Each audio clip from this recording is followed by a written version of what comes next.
Estudo Bíblico Malaquias 3, versos 1 a 18. No último versículo do capítulo 2, há uma pergunta muito importante.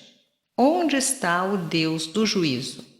Esse capítulo vai falar de dois mensageiros e de um povo que foi reprovado por Deus. João Batista é esse primeiro mensageiro que foi levantado para preparar o caminho. Esse mensageiro, Mateus 11:10, será o último dessa categoria a aparecer antes da vinda do Senhor. O segundo mensageiro é o próprio Jesus, que é o anjo da aliança. A pergunta é respondida referindo-se à segunda vinda de Jesus, porque em sua primeira vinda ele veio trazer cura e redenção. Isaías 61, versos 1 a 3, com Lucas 4, versos 16 a 21. Mas, na segunda vinda, Jesus trará juízo. Mateus 25, versos 31 a 46. Todas as vezes que a Bíblia fala do dia do Senhor, se refere a muita dor, porque é dia de julgamento. Verso 2. A nação tinha se tornado tão corrupta que o profeta pergunta: quem poderá subsistir? O mensageiro da aliança teria a tarefa de purificar Israel, especialmente o sacerdócio. Malaquias se refere a Deus como fogo do ourives. Para o ourives refinar o ouro ou a prata, ele tem que colocar o metal no fogo para que ao derreter possa ser tirado do metal todas as impurezas. No céu não vai entrar nenhuma impureza. Por isso Deus, como o ourives, tem que remover do seu povo toda a impureza. Por isso temos que passar pelo fogo para nos purificar de toda a nossa imundícia e passarmos a brilhar como ouro.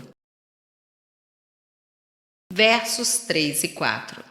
Purificará os filhos de Levi. Os sacerdotes tinham se tornado um instrumento para o desvio do povo. O trabalho de purificação começaria com eles e daí se espalharia para toda a nação. Como resultado do trabalho do mensageiro da aliança, um culto apropriado seria novamente oferecido, uma vez que o coração e a vida dos doadores estariam purificados. Salmo 4, verso 5, Sofonias 3, 9.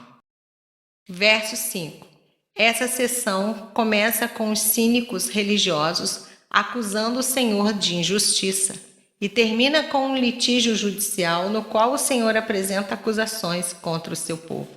Os pecados aqui mencionados eram aqueles assinalados na lei de Deus. A causa primária desses pecados era a ausência do temor do Senhor.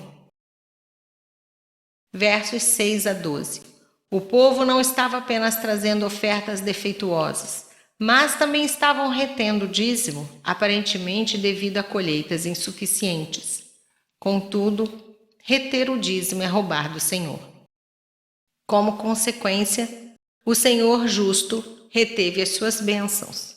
O pecado do povo também evidenciava uma falta de confiança no Senhor para suprir as suas necessidades, no caso deles cumprirem os seus mandamentos. Assim sendo, o Senhor os conclama a colocá-lo em prova.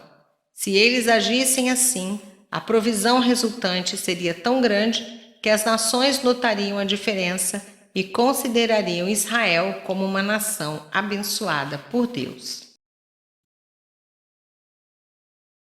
Verso 6. Eu, o Senhor, não mudo.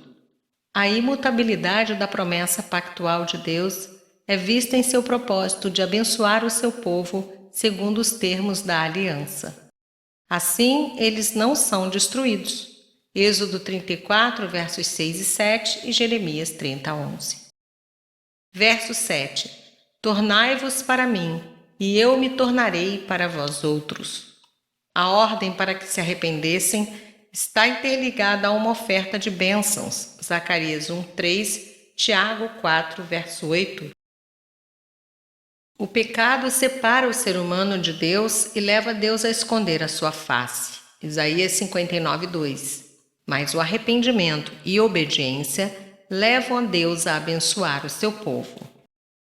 Verso 8. Tendo indicado que o justo julgamento de Deus era certo, o profeta se refere aos dízimos e ofertas para deixar claro que Deus estava disposto a perdoar e abençoar o seu povo, pois ele não muda. A prática de dizimar ocorreu nos relatos patriarcais de Abraão, Gênesis 14, 20, e Jacó, Gênesis 18, 22, e foi codificada na Lei de Moisés, Levítico 27, 30, Números 18, 26, Deuteronômio 14, versos 22 a 29. Dízimo era 10% de tudo o que se recebia e as ofertas eram oferecidas voluntariamente para um propósito específico. Verso 9. Do ponto de vista de Deus, deixar de dar o dízimo e ofertar era equivalente a roubá-lo de algo que lhe pertencia. Como consequência, o Senhor retinha as bênçãos. Versos 10 a 12. Casa do Tesouro era uma espécie de sala que era usada como lugar onde o dízimo, que não era composto apenas de moedas, mas também de produtos agrícolas, era entregue e guardado. Neemias usa a expressão Casa do Tesouro para falar de uma dessas câmaras ou salas onde eram depositados os dízimos. Ver Neemias 10:38. Uma espécie de tesouraria do templo ou o banco dos sacerdotes. Portanto, Casa do Tesouro é uma expressão para designar primariamente o lugar ou espaço no templo onde o dízimo e as ofertas deveriam ser guardados. Deus convidou o povo a colocá-lo à prova quanto às bênçãos que derramaria sobre todo aquele que fosse fiel nos dízimos e ofertas. Versos 13 a 18. As queixas foram interpretadas como palavras duras contra o Senhor. Havia, porém, aqueles que passavam pelas mesmas injustiças, mas não concordavam que era inútil servir ao Senhor. O primeiro grupo expressou-se com palavras duras e recebeu a resposta do Senhor. O grupo que temia o Senhor levou-o a escrever um memorial a respeito deles. Deus prometeu que esse último grupo seria sua possessão especial naquele dia. Aquele período antes do terrível dia do Senhor dividirá o seu povo entre aqueles cujos relacionamentos familiares eram símbolos de amor e aqueles cujos relacionamentos não apresentavam essa característica.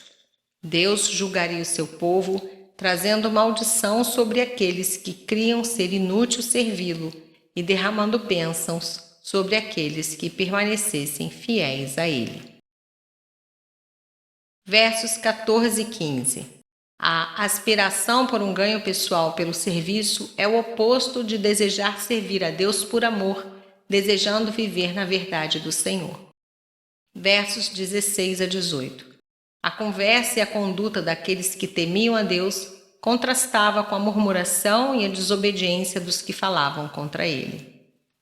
Nota: há 6 características distintivas da propriedade particular de Deus, em contraste com aqueles que se afastaram dele. Aqueles a quem Deus abençoará: 1. Honram e temem a Deus. 2. Guardam aliança com Deus. 3. Obedecem a Deus em seus compromissos conjugais. 4. Discernem entre o bem e o mal. 5. Honra a Deus em seus dízimos e ofertas, sabendo que estão dando para Deus. E 6. Servem ao Senhor com singeleza de coração.